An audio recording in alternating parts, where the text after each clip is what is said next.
Good afternoon. I'm Sue Friedman, have the honor of being the president of the Senior Statesmen of Virginia Board for this 2022 year. And today our March program is particularly interesting for the very different angles a garden can take in a community. And so welcome everyone, whether you're members or non-members. We're pleased that you could join us today for Senior Statesmen of Virginia in our 26th year of bringing educational, governmental, and social issues to seniors in our community. Today, another board member, Norman Dill, will be moderating this wonderful presentation, and I am going to turn the webinar over to Norman for introductions of our speaker. Thank you, Norman. Okay, hello everyone. I'm Norman Dill on the Board of Senior Statesmen of Virginia, as Sue just said. And I'm very happy to introduce Jill Trishman Marks, who is the Executive Director of the Piedmont, excuse me, something in my throat, the Piedmont Botanical Garden, and that's located almost downtown Charlottesville. I'll let her describe it in more detail. Thank you for coming, Jill. You've worked so hard on this for so long. I've walked around over the last few months and seen great progress, but looking forward to hearing about what comes next. Jill, you can start your presentation, and we'll be having questions at the end. Use the chat box, and I will read the questions to Jill at the end of the presentation, and we'll take it from there. Okay, I think we're ready to get going. Jill. Thank you so much, Norman and Sue. I appreciate your inviting me to be with you today. And I'm thrilled to see the names of some old friends attending, as well as this chance to make new ones. Thank you again for selecting the Botanical Garden to address your group. Like you, we are a nonprofit, nonpartisan educational organization, but we're very young, and we appreciate any insights you, as experienced voices addressing community issues, may have to share at the end of this presentation. There's really a lot that's been happening at the garden, and I'm really excited to share it with you all today. For those of you who are new to the project, it's located at 950 Melbourne Road. It's right across the street from the Charlottesville High School football stadium, the entrance to the garden. So I am going to assume, unless somebody tells me otherwise, that you can all see and hear me, and I am going to share my screen and start with the presentation. So as I mentioned earlier, the garden is located at Melbourne Road, and even when the gate is closed, the site is open. You park on Melbourne Road and you can just walk around the gate to get in. We haven't yet realized the full vision of Botanical Garden of the Piedmont. We've completed the first phase for the design of the garden, and that was done with community feedback. One of the goals that was identified in this process was that this garden be a place to bring the entire community together. And for that to happen, we need to know from the community what features and programs the garden should include in order for us to get the people in the garden in the first place. I will be, at the end of this presentation, telling you about a survey on our website to get input, and I invite you all to participate in it. So this is the mission statement for the Botanical Garden: to invite all community members and visitors to engage in nature, to educate and inspire through the beauty and importance of plants, to advance sustainability and promote human and environmental well-being. And below that is our vision. Now, I know that botanical gardens have the reputation of being places where people come to look at pretty plants and sip tea. But the fact of the matter is that the modern botanical garden has evolved, and they are actively embedding themselves in their communities to deal with urban challenges. They're doing things like creating food forests to help with issues of food inequity. They provide summer camps and after-school programs to help with issues of childcare. They work with their local schools to develop curricula around botany, biology, sustainability, stewardship, and climate change. They partner with senior centers and residential communities to provide programming, and they also provide green industry job training programs for at-risk and challenged adults. Botanical Garden of the Piedmont was founded as a public-private partnership. The city of Charlottesville dedicated the land, but that's where the taxpayer burden ends.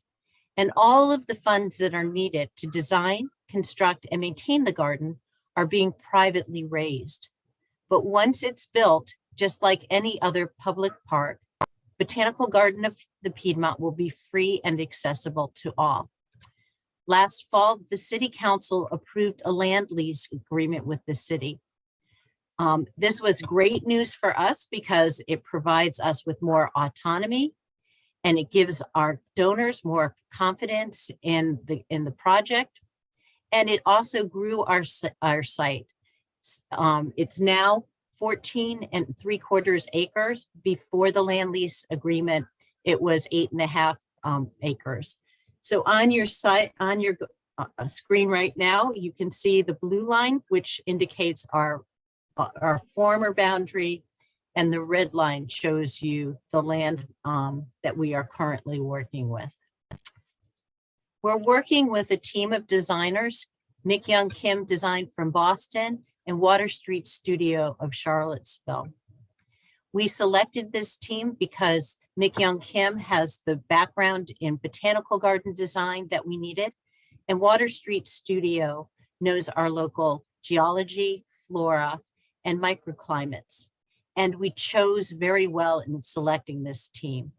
In 2019, our schematic plan that they had just finished was entered into a national award program with the American Society of Landscape Architects. That year, there were 544 entries from around the world, of which only 36 were selected. And we were one of those lucky projects. And to give you an idea of what a big deal this award was, the other winner in our group was for the restoration of the Great Wall of China. So our little botanical garden here in Charlottesville took the stage with representatives of the Great Wall of China, and it was a pretty thrilling day. So the schematic plan and the process that got us to where we are is what I'll be sharing with you as we speak as we go forward today. The first sorry, I'm trying to get there it is, a cursor. So hopefully you can see my red dot. The first task of the analysis the first task for any master plan or schematic plan is the analysis of the site. And that starts by looking at the big picture or the context of the site. So you can see hopefully my red cursor, and I'm outlining this heavy black line right here, which indicates the outline of McIntyre Park, which is divided in half by the railroad tracks. On the west side, we have the YMCA and the baseball diamonds. And on the east side of the tracks, we've got the skateboard park, as well as the as well as the Vietnam Memorial right here. To get to the botanical garden, you take the 250 bypass, get off at the John Warner Parkway, and take a left on Melbourne Road. And this right here outlined in right is the garden site. Now you can also get there from the bike trails and walking paths along the John Warner Parkway. And we are next door to Charlottesville High School. So that's easy access for the students to walk on over. Now we know as a part of this study that we need to have a bus stop sometime soon near the Botanical Garden. And we've talked to both Katz and Jaunt, and we're looking forward to the day when public transportation is available for the garden. The next step in the process of the schematic plan was community feedback, which we did in a number of different places, as well as different ways of doing it, different venues, and as well as an internet survey. We asked the same essential question in many different ways so that we could ensure that we fully understood the community's desire for what they were envisioning for this site. The feedback not only determined what types of features should be in the garden, but it also helped us to generate guiding principles about what the garden should be. And they included an iconic design that draws people to the site, education that emphasizes indoor and outdoor learning about the environment, flexibility to accommodate different programming, and celebrating and highlighting the vibrant and diverse community and unique landscape history of Charlottesville. Through this process, we came to see the symbol of the garden as a nest.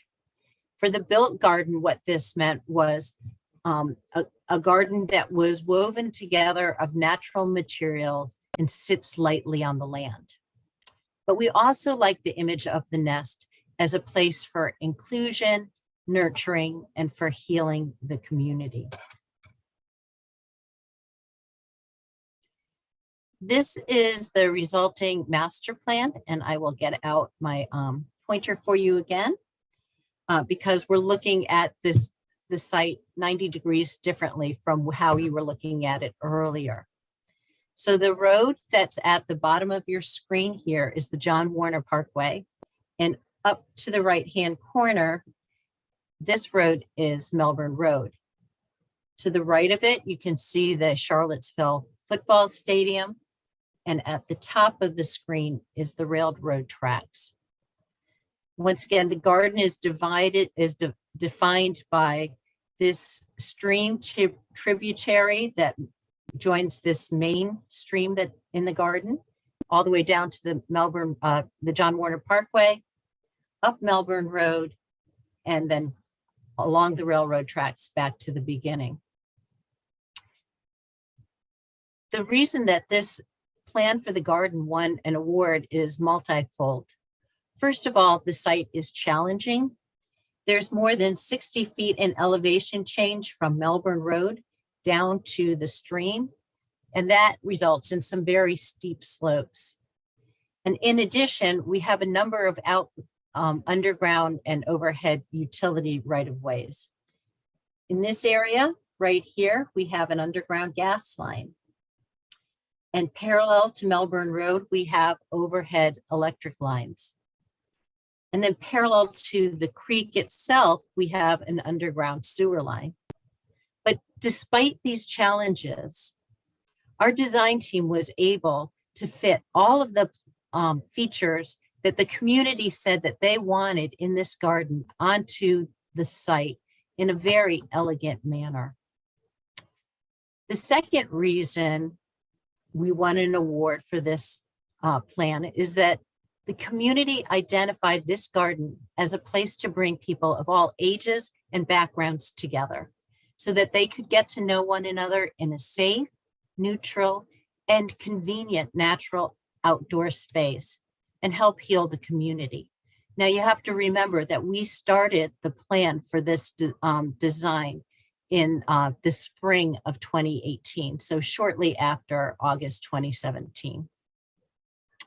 So while this plan does focus on enhancing the existing ecosystems, and it provides gardens for interactive and immersive learning, the plan also redefines the idea that botanical gardens are only places to discover botany. Instead, this plan creates a place to pull a broad audience, and that adds a distinct social overlay. So let me go into some detail with what you're looking at with this plan. First of all, there are some quieter, more contemplative spaces. In the upper right-hand corner here, this represents a flowering grove. And we have woodland trails and a pinetum, which is a collection of native conifers. Across the stream over here, we have a meadow. We have fern and moss and mushroom gardens, as well as healing and contemplation gardens. We also have more active and communal garden areas. For instance, down here, we've got a children's garden right up against the parking lot and close to the visitor and education center. We also have an aquatics garden down here by the stream. And the stream itself will be a feature in the garden in one of our outdoor classrooms.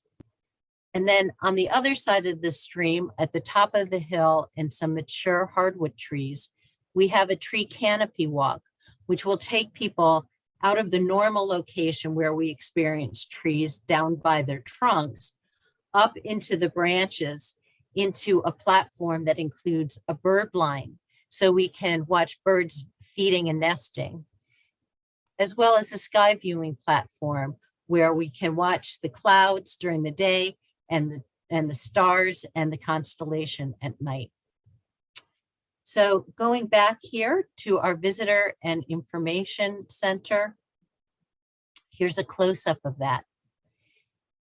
It will house our offices, our meeting rooms, library, a gift shop, cafe, and catering facilities. And the garden spaces next to it will be the most active and program spaces. And so it'll be important that they are easily available to the amenities that the visitor center offers.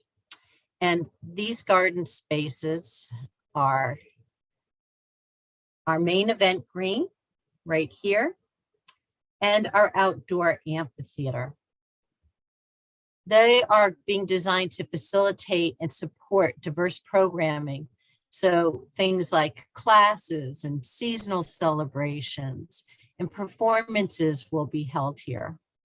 But they will also be available for rental for things like weddings and corporate functions, because they are going to be an important part of supporting the garden financially. As I said earlier, the entrance into the garden will be free. We do not yet have a planting plan for the garden. That will happen in subsequent design phases. But we do know that we will be using native and site adaptive plant species. We're committed to plants and planting schemes that will support the ecosystem and provide habitat for pollinators, birds, butterflies, and other wildlife. And the plants will be installed as communities rather than static rows of different cultivars that are individually labeled. So once again, they will be more natural looking and more of a habitat that we are installing. So that gives you a little bit of an idea of what our future plans for the garden site are. But there's lots happening now as we raise the funds to build the future garden on the site itself. With the help of community grants, business partners, and volunteers, we started stewarding the site 3 years ago. And the image on the site, on the screen that you're looking at right now, is the site when we started on that very first day of stewarding. You may remember this site as the former leaf dump and mulch pile for the city of Charlottesville. And we had a lot of garbage removal and invasive plants to deal with when we first started.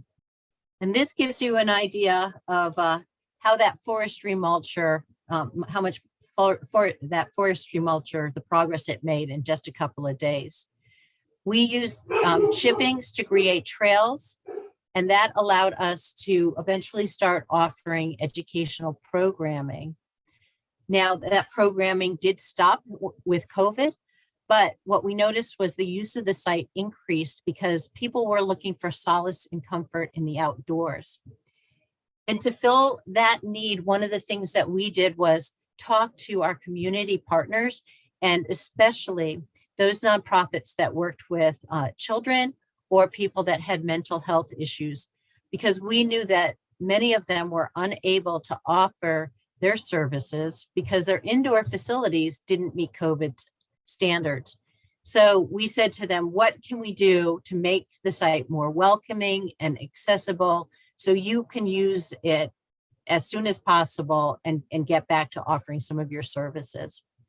They told us they needed places for one-on-one conversations, for small group gatherings, for things like support groups, and places that had long sight lines so they could do supervised visits.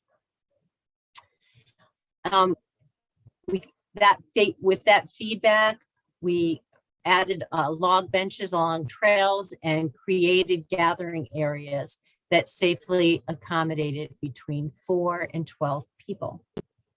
To maintain the site, we've started the Garden Guardians, which is a volunteer program on the first and third Wednesday mornings of the months of March through December.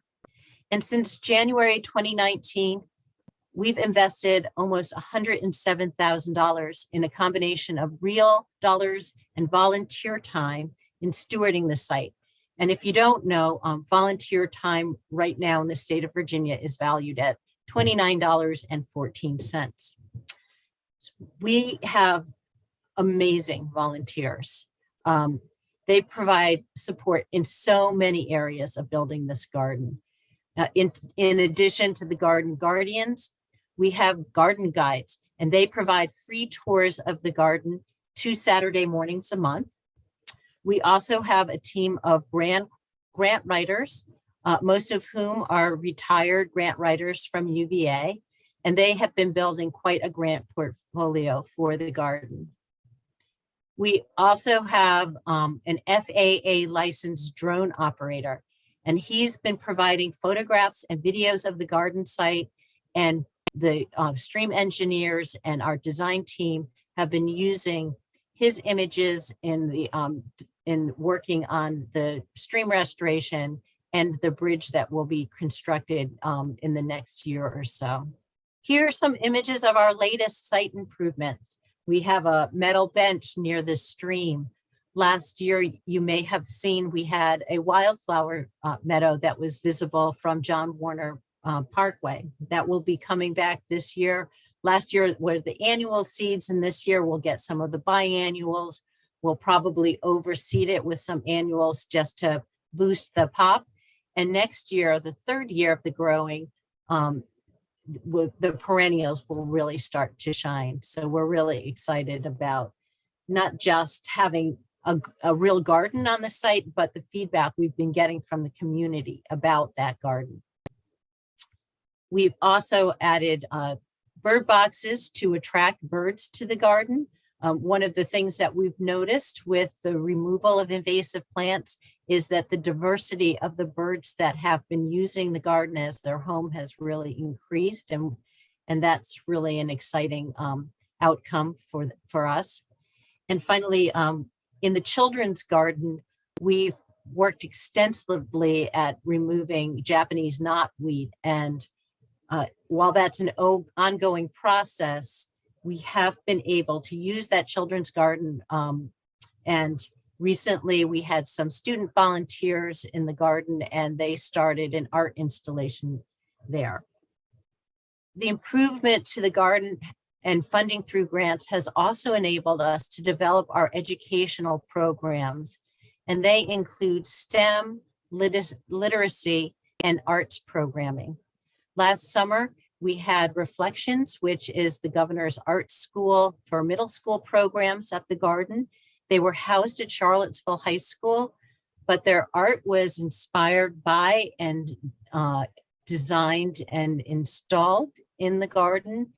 And if you come to the site, any artwork that was made of natural materials is still there and is degrading on site. We are looking forward to having the stream water testing, which is a part of the stream restoration, an educational aspect of the stream restoration. We've already done a little with the scouts, but we're looking forward to the schools getting involved in this as well. We're doing arts programming with exploring, reading, and creating. And the Jefferson Madison Regional Library has been providing story hours in the Garden. The site improvements have also allowed us to welcome community organizations and other groups into the Garden for their own programming. The gathering areas are available on a first come, first served basis. So if this group would want to meet sometime outside in person, you're very welcome to come and use the Garden. We just ask that you contact us first so that we know how many spaces are available if anybody else contacts us for the similar time and date. Within the Garden organization itself, outside of what's happening on the site, there's been so much progress. As I mentioned earlier, we're actively working with the city of Charlottesville to design the stream restoration and the bridge that will be coming over the stream. And the image that's on your screen right now is a preliminary concept of what we can do around that stream once the stream restoration is completed. I mentioned that we have a land lease agreement now that we've increased the site. We are actually going back and kind of adjusting the schematic plan to include that added acreage. So there will be some tweaks to that before we move on to the next stage of design for the Garden. We've updated our business plan. We undertook a feasibility study as well as strategic planning, and we're now working to achieve the goals of that strategic plan. And last week, we were very happy to announce our largest single gift of $1.5 million. Those funds will be used to complete the design of the Garden and to get us on our way to phase 1 of the Garden construction. We're hoping to have phase 1 completed in 3 to 5 years. We're looking forward to even more happening this year in the Garden. As I mentioned, we're going to be beginning the stream restoration construction in the fall, which will be followed immediately by the bridge construction, hopefully in spring 2023. We'll be resuming our donor and volunteer appreciation days in the Garden. And we'll be installing a children's lending library as well as a small amphitheater in the children's garden. We'll be launching our new educational program that's made possible with the grants that we received this year. And we're looking forward to getting more groups into the Garden. So that's a little bit about who we are and what we aim to build for the community. Environmentally, this Garden will strengthen the local ecosystems and help to curb pollution. Economically, it will attract tourism and contribute to commerce in our region. And socially, it will support the fabric of our greater community as an education center and a new social hub that's public, open air, and free. But most significantly, research indicates that physical and mental health outcomes are improved for city dwellers of all ages who have regular access to natural environments. So a public garden like Botanical Garden of the Piedmont plays an important role in sustainable community development. We're a small local nonprofit organization, and we're actively looking to make friends. And because there's a lot to be done to achieve this dream. And folks have asked how they can help. And of course, we're always happy to receive donations, but there's lots more that can be done. If you belong to a group that you think would be other than Senior Statesmen of Virginia, that you think would be interested in either a Zoom presentation like this one or a tour of the Botanical Garden, please do contact me so we can schedule that. Tell your friends and your family about the garden and come to visit. As I said, even when the gate is closed, the garden is open 7 days a week, sunrise to sunset. And you can volunteer. Here's some volunteer opportunities that are currently available. As I said, the Garden Guardians are going on right now. They just started up last Saturday. The garden guides are the tour guides that provide free public tours on Saturday morning, and I'll be starting up a training session later this month. It's 3 one-hour sessions, 3 weeks in a row. So 3 hours total, 1 hour sessions, just in case that was confusing. We're looking for translators in order to be able to get information about the Botanical Garden and what's going on out to as much of the community as possible. So if you have language skills and you're interested in volunteering, or if you're interested in any other of these volunteer opportunities, please do go to our website. There's a volunteer page that describes them in more detail. In addition, earlier I mentioned the survey on our website. This gives you an opportunity to provide feedback into both the features and the programming you would like to see in the Botanical Garden. The more people that respond to the survey, the better this garden will be to serve our community. So we invite you to participate and to share the link with your family and friends, because the more information we get, the better off we'll all be. What you see on your screen now are the responses we got the first year that this survey was available online. And not only does this provide us with feedback about the programs and the features, it also gives us a sense of who is getting the information about the garden, so we know what members of the community we should be targeting in order to get the word out some more.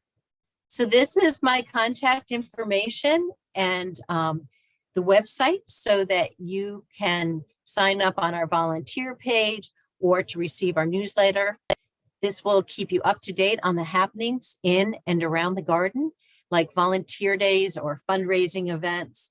And the info at piedmontgarden.org goes right into my inbox. So if you have any questions beyond what we discuss in the question and answer part of this presentation, please don't hesitate to contact me.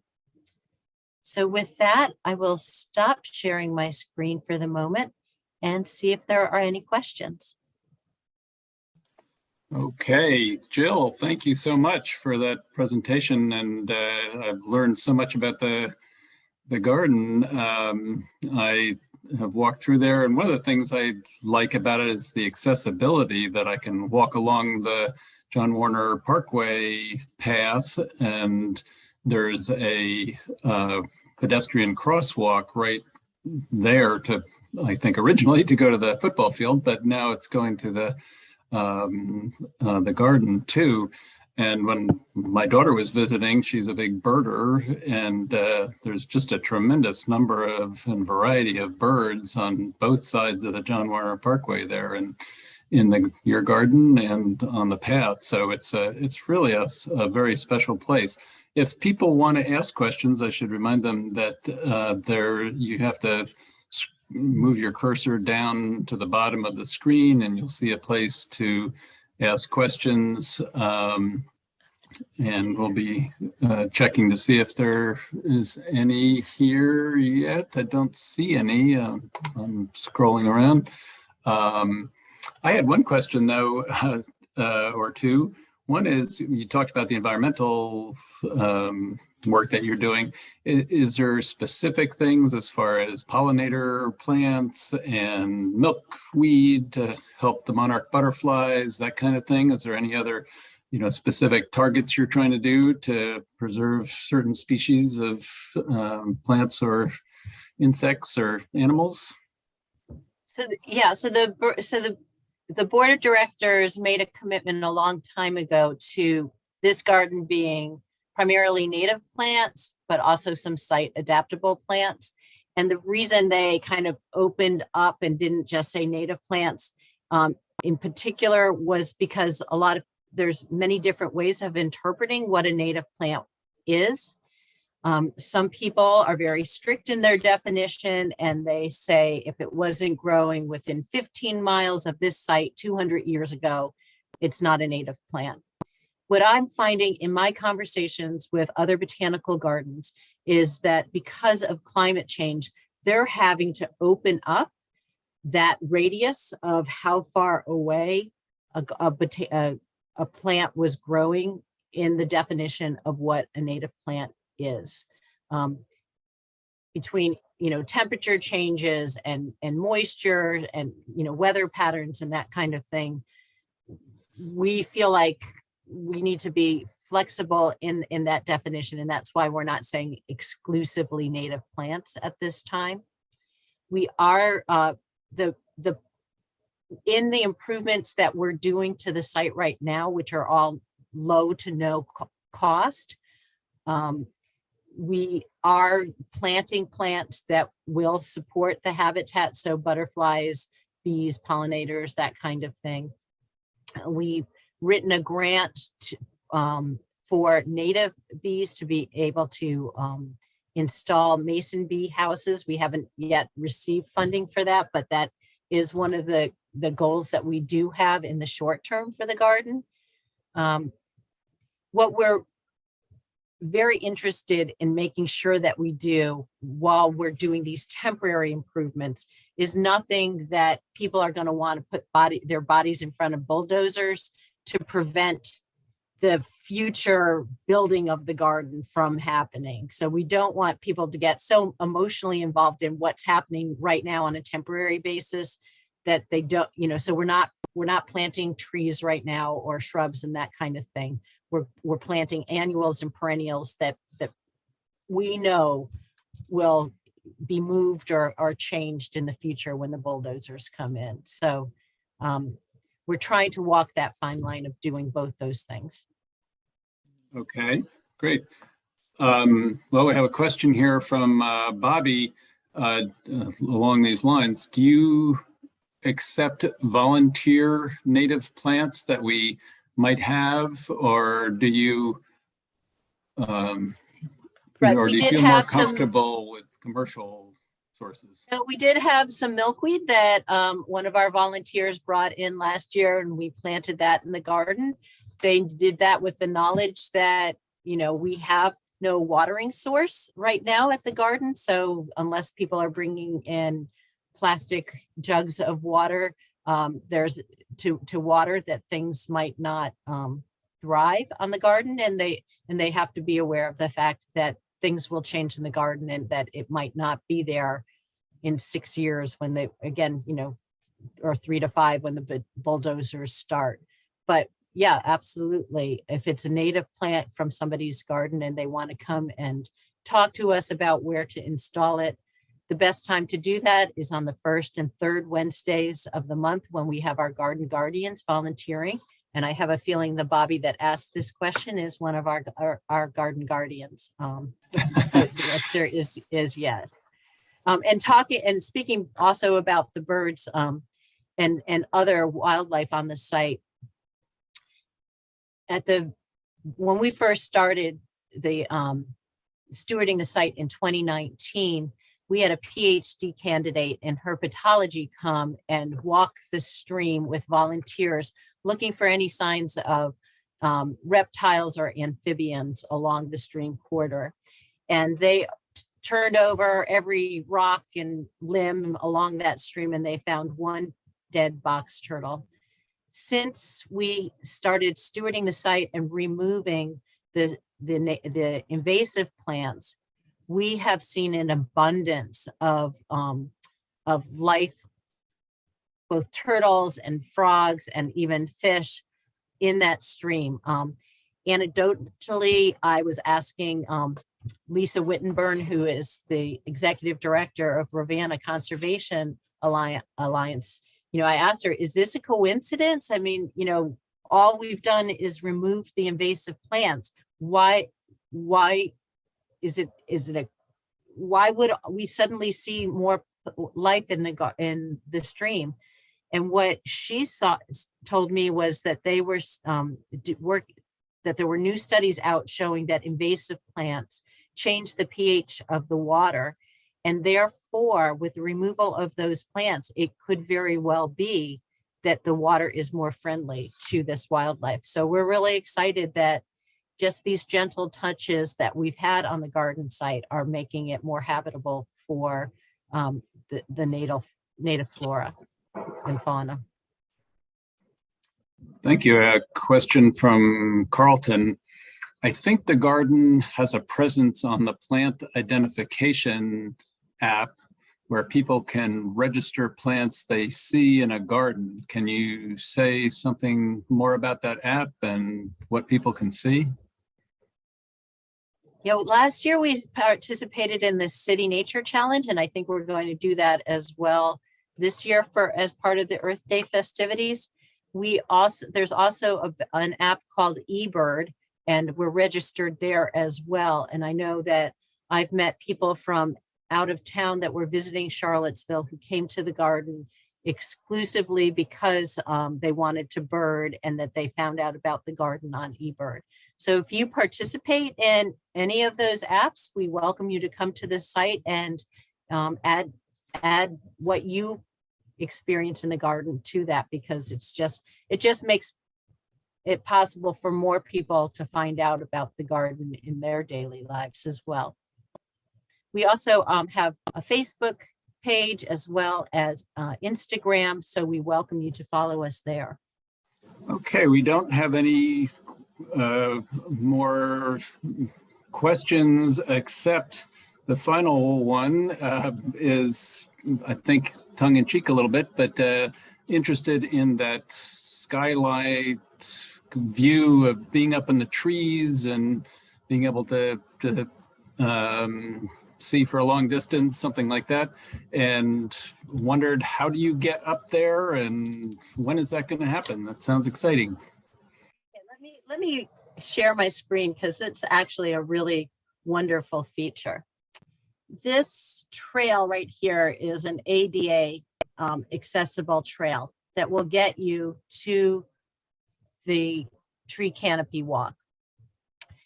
It starts at the top of a hill, and you enter a flat deck, and as you walk out onto it, you extend out over a slope. So the farther you go out on the deck, the higher you are off the ground and the higher you are up into the trees. So this is the bird blind here on the left. And you walk around, and this area here is the sky viewing platform. So to get off of the tree canopy walk, you can either walk back to the accessible trail and then return to the garden. But another feature of this canopy walk is an adult-sized slide, and that will take you back down to the ground here in the meadow. Now, there were fun and childlike features like this that were planned throughout the garden. And the reasoning for that was we want children and families to feel welcome throughout the garden, not that they have to park their car, go to the children's garden, and then go back to their car and leave. So sprinkled throughout the garden are these really fun features. And when our design team first proposed this slide, to the board and the Department of Parks and Rec, I was sure they were going to say, oh no, liability, we can't have a feature like that, and blah, blah, blah. But the director of Parks and Rec said, I'm the first one down that slide. So we were really excited about that, that reaction to this idea. Does that answer the question? Well, I think more than answered it. That's a really attractive feature there, and I think that'll bring a lot of people in. Well, I think we're about out of time here. Thank you again so much. This is really wonderful, and you've left us with plenty of things to consider. Sue, do you want to say any last words here before we're done? I would love to, but my last word is thank you, Norman, for moderating. And thank you, Jill, for really helping us see how a garden can be a true social, economic, political, and community asset. I know we had some comments about, gardening is not the normal senior statesman of Virginia topic. And granted, gardening isn't, but the botanical garden of the Piedmont is so much more than gardening. And I will say, you didn't teach us how to garden at all today. What you taught us, though, is that a garden fulfills many of the needs of a community for everyone. And I think that is such a key. So thank you so much for that, Jill. Thank you for the opportunity to share our vision of what this garden can be for our community. I really appreciate this. Great. We look forward to more. If you are not a senior statesman of Virginia member, think about joining us. For only $20 a year, you and everyone in your household, including your beloved pets, can be a member of Senior Statesmen of Virginia. And we bring you important topics like this one as they impact our community, our politics, our environment, and certainly our society. And in April, just a little preview, we're going to hear from Professor Dick Howard about the Virginia Constitution. How was it formed? How is it revised and amended? And what may be in the future for the Virginia Constitution? So we look forward to having you join us on April 13th. And again, in closing, thank you, Norman. Thank you, Jim and Grant, for all your wonderful technical work. Thank you, Bonnie, for the publicity. And thank you, Jill, for opening our eyes to what the Botanical Garden of the Piedmont can mean to our community. Everyone have a great day, and we will see you next month, if not before. Thank you.